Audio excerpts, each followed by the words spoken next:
Get into the details in a landmark announcement.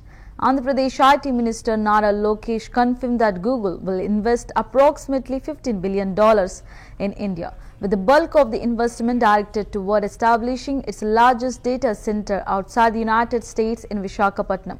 Lokesh described it as the single largest foreign direct investment (FDI) in Indian history. The project will include a 1 gigawatt AI data center campus, a cable landing station, renewable energy infrastructure, and the development of AI-related industries. Lokesh emphasized that the ease and speed of doing business in Andhra Pradesh played a key role in Google's decision.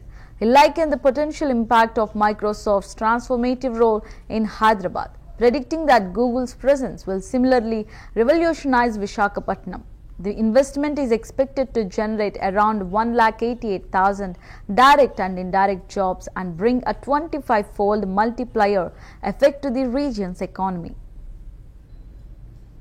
India's single largest FDI investment in history, సుమారుగా $15 billion worth.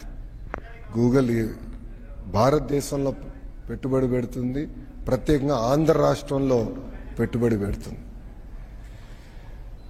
ఇది Google's largest data centre out side of US, the largest data centre.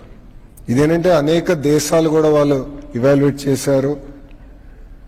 మన దేశం పైన zero అయిన తర్వాత అనేక రాష్ట్రాలను evaluate చేసి ఎస్ ఆంధ్ర రాష్ట్రానికి వెళ్తేనే స్పీడ్ ఆఫ్ డూయింగ్ బిజినెస్ వల్ల మనం ఈ పెట్టుబడులు పెట్టగలుగుతాం, మనకి ఎలాంటి ఇబ్బందులు ఉన్నాయని వాళ్ళు గ్రహించి ఆంధ్ర రాష్ట్రానికి వాళ్ళు వస్తాం జరిగింది.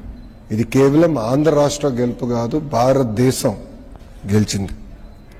గతంలో ఎట్లయితే మైక్రోసాఫ్ట్ అనేది హైదరాబాద్ రూపురేఖలు మార్చిందో అది ఈ గూగుల్ పెట్టుబడి విశాఖపట్నం రూపురేఖలు మార్చిపోబోతుంది.